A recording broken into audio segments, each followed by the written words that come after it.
اللہ پاک جل شانہ نے اس سے فوری عطا فرمایا.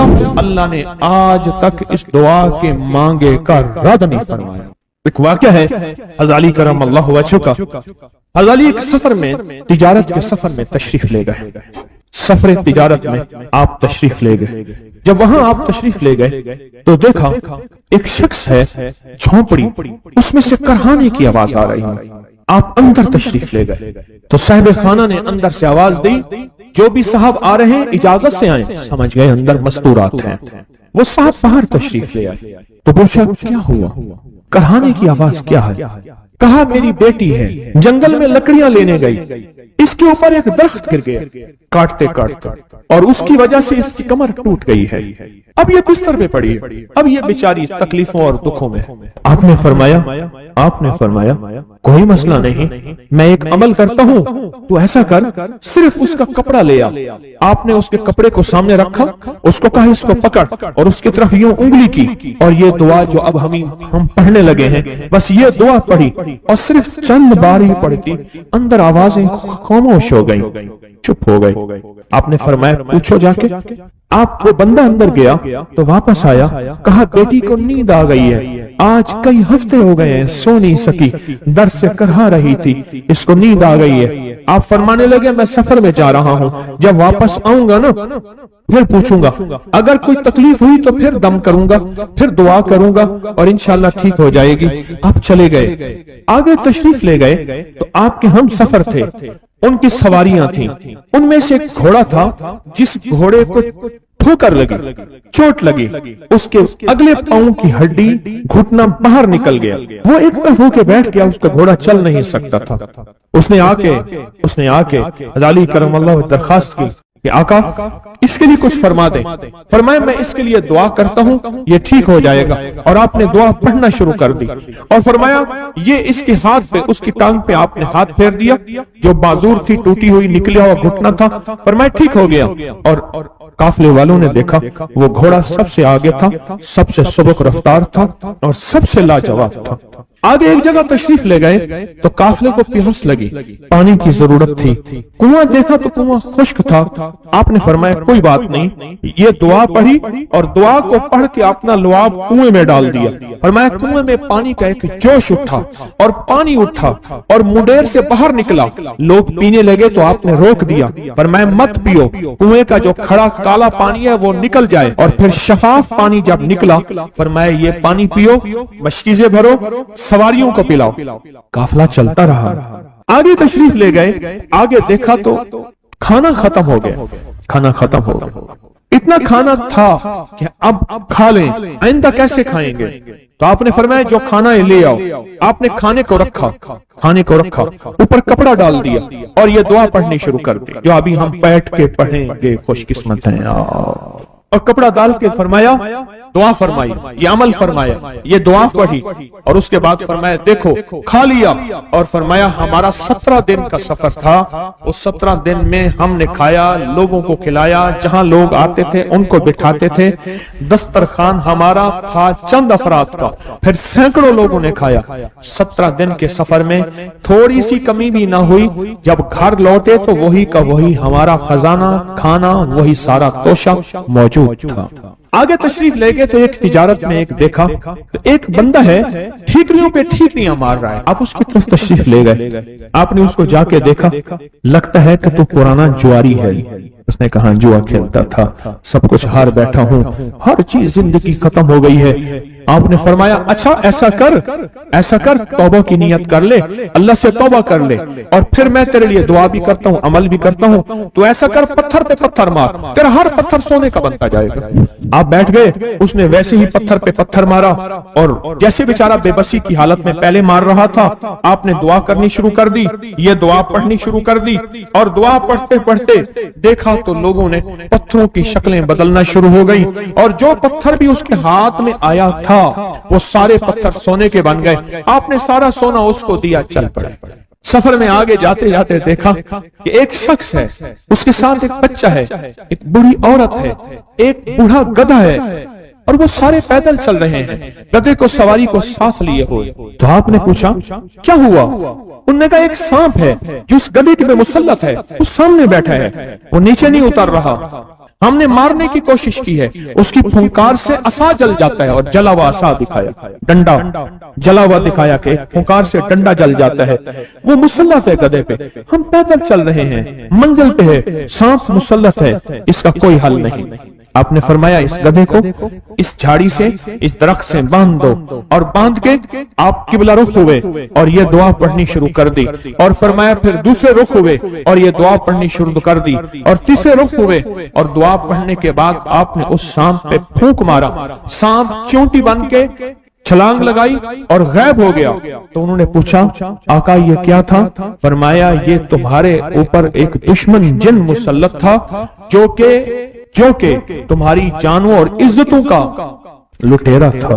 آخرکار آپ کے غلام نے آپ سے پوچھا آقا اگر آپ یہ دعا ہمیں سکھا دیں، چشمہ فیض سے گریک اشارہ ہو جائے، چشمہ فیض سے گریک اشارہ ہو جائے، لطف ہو آپ کا اور کام ہمارا ہو جائے. آئیں بسم اللہ کر کے اس دعا کو پہلے سنتے ہیں.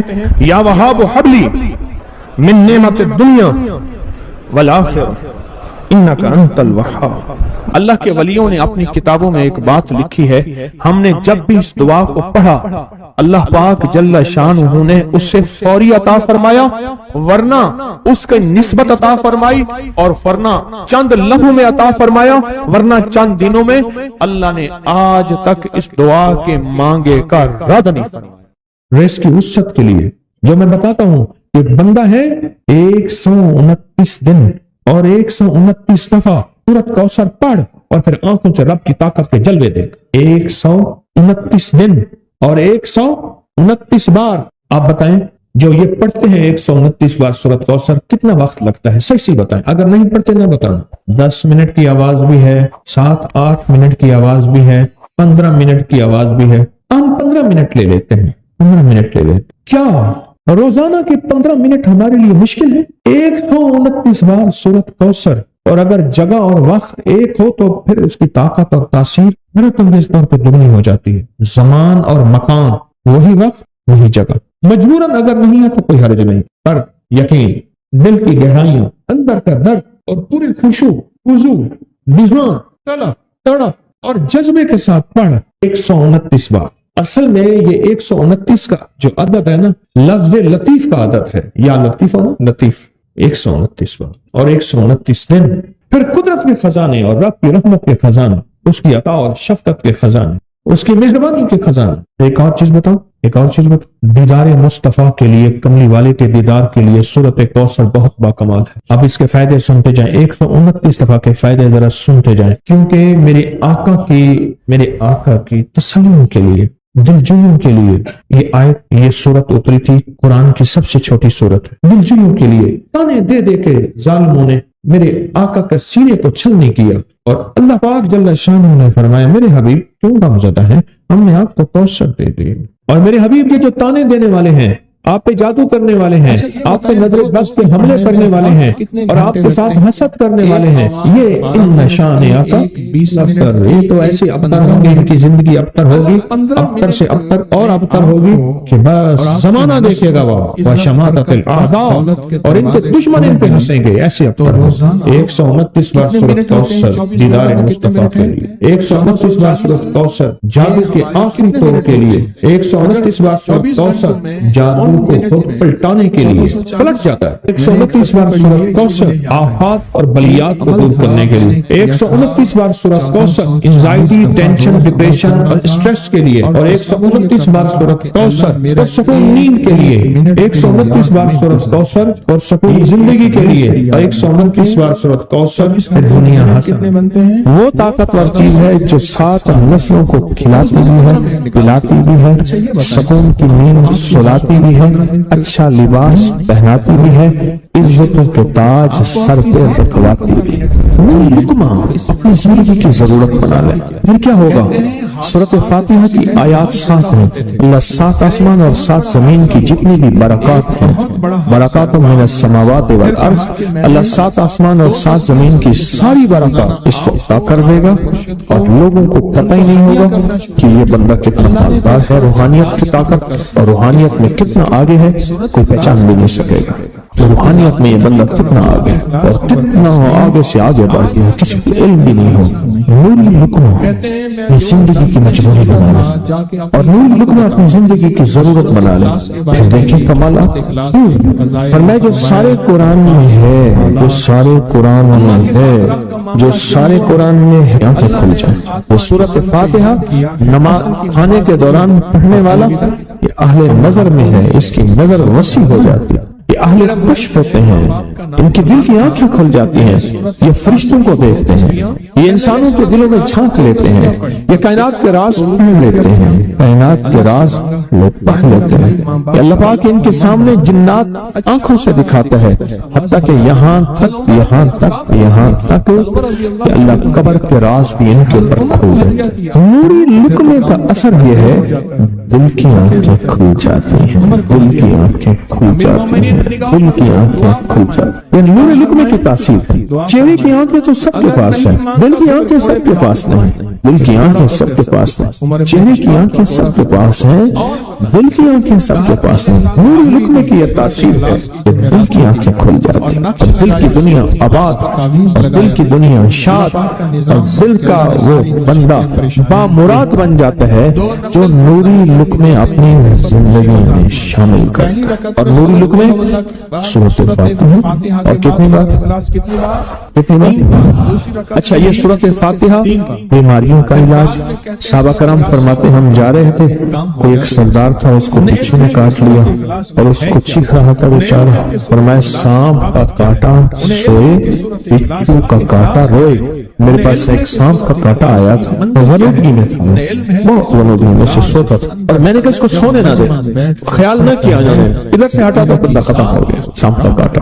ہمارے والد صاحب رحمۃ اللہ علیہ کے ملک عبد الرحمان ڈوڈی وہ لائے تھے، تو کہنے لگے اس بچھو کے کاٹے کا علاج صحابہ کرام نے 7 بار سورۃ فاتحہ پڑھ کے اس پہ دم کرا اور وہ ٹھیک ہو گیا۔ اور میں جب سورۃ فاتحہ عرش سے زمین پہ آئی، نازل ہوئی، ایک گونج اٹھی، ایک آواز آئی، اور میں اللہ سے آج وہ چیز زمانے پہ زمین پہ نازل کی ہے جو اس سے پہلے کبھی آئی نہیں تھی، اور جو اس کے بعد کبھی آئے گی، اس سے پہلے کبھی آئی نہیں تھی، اس کے بعد کبھی آئے گی۔ اور جب سورۃ فاتحہ نازل ہوئی، شیطان رویا، پیٹا، اپنا سر پہ راکھ ڈالی اور اتنا شور کیا کہ کاش یہ سورۃ فاتحہ آئی ہے، اور اگر آئی ہے تو واپس چلی جائے، اگر واپس نہیں گئی تو کسی کی زبان پہ نہ جائے، یعنی کوئی اس کو پڑھ نہ سکے، اگر پڑھے تو اس کا یقین نہ ملے۔ یقین سے پڑھنے والے کی دنیا بھی، آخرت بھی، رزق بھی، عزت بھی، صحت بھی، تونگری بھی، بادشاہت بھی، خوشیاں خوشحالیاں بھی یقین سے پڑھنے والے کو ملتی ہیں۔ اور اس لیے آج بھی شیطان سورۃ فاتحہ سے لرزتا ہے کہ سورۃ فاتحہ پڑھنے سے جنات اور شیاطین ایسے دور ہوتے ہیں، ایسے کہ میلوں دور چلے جاتے ہیں، اور اس بندے سے خوف زدہ ہوتے ہیں جو سورۃ فاتحہ پڑھتا ہے۔ کھانے کے دوران اس کی حکمت کیا ہے؟ انسان کھانے کے دوران مشغول ہوتا ہے، کھانے کی لذتوں میں کھویا ہوا ہوتا ہے، اور اگر بھوک بہت زیادہ ہو، بھوک بہت زیادہ ہو تو پھر تو ہوش نہیں ہوتا، پھر ہوش ہی نہیں ہوتا اگر بھوک بہت زیادہ ہو۔ اب اسی دوران جس طرح سنے غور سے، بڑی عجیب بات بتا رہا، حضرت امام جعفر صادق سلام اللہ رضوان اللہ تعالی علیہ مجمعین اللہ کی ولی تھے، ولایت کے تاجدار تھے، سرداروں کے سردار تھے، اولیاء کے سردار۔ میں بازار میں جاتے تھے جا کے تو واپس آ جاتے، پھر جا کے کچھ نہیں خریدتے۔ اس نے پوچھا کیوں جاتے ہیں؟ فرمایا 2 وعدے لینے، کیا میں جا کے بازار میں ہر بندے کو سلام کرتا ہوں اور سلام کا جواب دیتے ہیں، اور کیا پتا کسی کے سلام کا جواب ایسا ہو جو اللہ کے ہاں مقبول بھی ہو محبوب بھی ہو۔ اور پھر فرمایا بازار میں جاتا ہوں اور جا کے بازار میں جاتا ہوں اور جا کے بازار کی دعا پڑھتا ہوں۔ فرمایا جو چوتھا کلمہ گھر میں پڑھے گا اس کو 10 نیکیاں ملیں گی، اور جو بازار میں پڑھے گا کتنی نیکیاں ملیں گی؟ 10 لاکھ نیکیاں ملیں گی۔ فرمایا میں 10 لاکھ نیکیاں کمانے کے لیے جاتا ہوں۔ آج رسول کی محبتیں، عبادتوں کا حرص دیکھیں، ہمیں مال کا حرص، انہیں اعمال کا حرص۔ وہی دعا، وہی چوتھا کلمہ گھر میں پڑھیں، 10 نیکی ہیں، بازار میں پڑھیں کیونکہ وہ ہر بندہ مشغول ہے، دنیا میں، مال میں، چیزوں میں، بھاؤ تاؤ میں لگا ہوا ہے، وہی بازار میں پڑھیں تو 10 لاکھ نیکیاں۔ اسی طرح کھانے کے دوران جب لذت ہے، کھانے کے دوران ذائقہ ہے، اور کھانے کے دوران لذت اور ذائقے میں اگر کوئی بندہ سورۃ فاتحہ پڑھ لے تو اللہ کہتا ہے تو ان لذتوں میں مجھے نہ بھولا، ان کھانے کی چیزوں میں مجھے نہ بھولا، ان ساری کیفیتوں میں مجھے نہ بھولا، اللہ خوش ہوتا ہے۔ اور پھر اللہ جل شانہ اس سے 7 آسمان اور 7 زمین کی برکتیں حوالے کر دیتا ہے، اور جس کے پاس 7 آسمان 7 زمین کی برکتیں ہیں، یہ ساری عبادتیں کھانے کے دوران کوئی معنی نہیں رکھتی، پھر ایسی سمیٹ کے اللہ کائنات کو اسے دے دیتا ہے۔ نوری لقمے کی تلاش کریں، نوری لقمہ زندگی میں لے آئیں، اور ایک خوشحال زندگی گزرے گی، بہت لاجواب زندگی گزرے گی۔ 7 دفعہ سورۃ فاتحہ سے قرضے اتر جاتے ہیں، 7 دفعہ سورۃ فاتحہ سے بیٹے مل جاتے ہیں، 7 دفعہ سورۃ فاتحہ سے نعمتیں، اور 7 دفعہ سورۃ فاتحہ وہ طاقتور چیز ہے جو 7 نسلوں کو کھلاتی بھی ہے، پلاتی بھی ہے، سکون کی نیند سلاتی بھی ہے، اچھا لباس پہناتی بھی ہے، عزتوں کو تاج سر پہ رکھواتی بھی ہے۔ کہیں انشاءاللہ اب سوچیں کون سی مشکل ہے، 1 منٹ کا کام ہے، کام بن جاتا ہے۔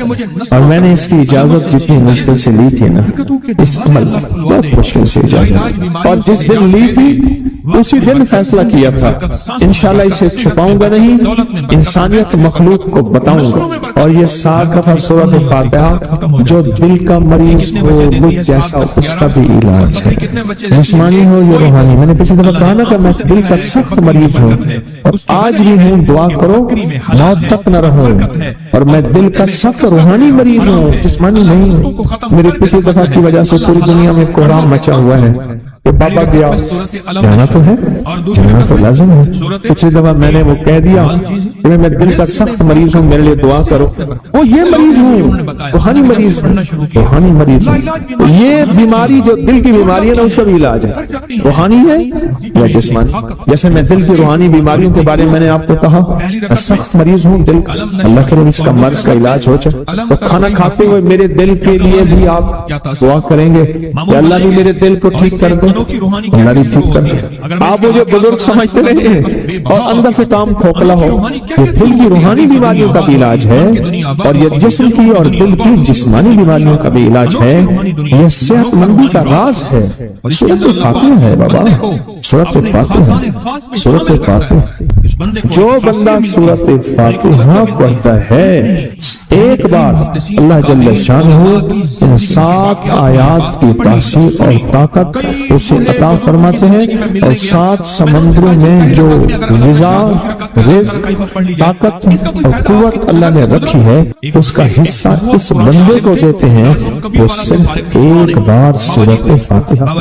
یہ جو وظیفے ہیں کسی درویش کی یا کوئی درویش نے جس کو اجازت ہے اس کی اجازت صحیح ہو، ہر بندہ اجازت دینا نہ شروع کر دے۔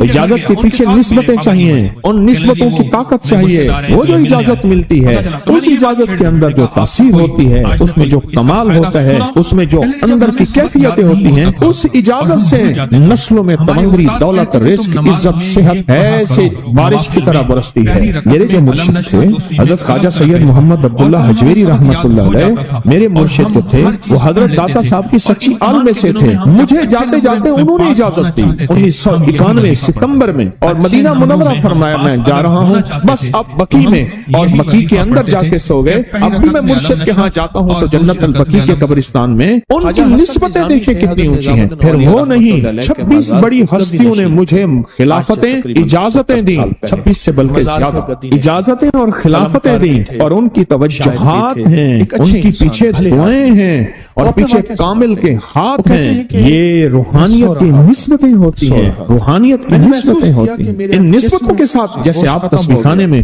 ماشاءاللہ پوری دنیا میں لوگ یہاں آئے ہوئے ہیں, اور بڑے بڑے ہستیاں یہاں آئی ہوئی ہیں جو مٹی ہو کے چٹائیوں پہ پڑے ہیں, خواتین میں بھی مردوں میں بھی, بڑے بڑے عہدوں والے, عزت والے, بڑے بڑے مقام والے یہاں اپنے مرشد خانے میں بے حیثیت ہو کے پڑے ہیں. جو بے حیثیت ہو کے آتا ہے اللہ اس کو عزت اور مقام اور حیثیت دے. کہنے لگا میں نے نا حمزات کو قابو کرنے کے لیے میں نے ایک عمل کیا. عمل یہ تھا کہ ایک بڑا سا تھال لے لے, جیسے یہ گارے اور مٹی میں تھال ہوتے ہیں, اس کا چراغ بنا لے, اس میں 10 کلو تیل ڈالے اور بڑی ساری بتی ہو, ٹھیک, اس کی بتی جلائیں. 10 کلو تیل جلنا ہے, کتنا تیل جلنا ہے, اس کی بتی میں اس کی لو میں دیکھنا ہے, اور پھر بیٹھنا اس انداز سے ہے کہ میرا سایہ ہو, اور پھر میں اپنے سائے کو بھی دیکھوں, لو کو بھی دیکھوں, اور اس کے بعد یہ وظیفہ پڑھنا ہے. 40 دن میں یہ 10 کلو تیل جل جاتا ہے. دن رات بیٹھنا ہے اور اس کو پڑھنا. 30 دن جب گزرے تھے, 30 دن گزرنے کے بعد اس کو نقشے نظر آنا شروع ہوئے. نقشے یہ نظر آنا شروع ہوئے کہ گھر ہے, بچے ہیں, کھیل رہے ہیں, اماں بیٹھی ہے, آپس میں بچے کو لڑ بھی رہے ہیں, کھا بھی رہے ہیں, پی بھی رہے ہیں. اس نے ادھر سے توجہ ہٹائی. مرشد نے فرمایا تھا کہ دیکھ میری نگرانی میں عمل کر رہا, نقشے نظر آئیں گے کسی نقشے میں, نہ توجہ کرنا نہ خوف کرنا. خوف بھی آئے گا, چیزیں بھی آئیں گے, نہ کرنا, بس نہ کرنا. دوسرے دن اوپر سے نظر آیا, پھر بچے ہیں کسی باغ میں کھیل رہے ہیں, ایک بچہ پھر گم ہو جاتا ہے, ماں روتی ہے, اتنا روتی ہے اس کو رونا آ جاتا ہے. پھر خیال آیا, مرشد نے فرمایا تھا کسی توجہ نہ کر, یہ کیا نقشہ شروع ہو گیا. اچھا 2 دن کے بعد نقشہ آیا, بچے کھیلتے کھیلتے کھجور پہ چڑھ گئے. ایک بچہ جو اوپر سے گرا, اس کے بازو ٹوٹ گئی, لات ٹوٹ گئی. اب پتہ چلا وہ تو مر گیا. اب اس کی میت پہ جو اماں نے بینڈ ڈالے, جو ابے نے روئے اور گھر کی مائیں روئی, اصل اس کو وظیفے سے ہٹانا تھا, اور اس کی نظر جو وہ وہاں سے نظر سے ہٹانا تھا.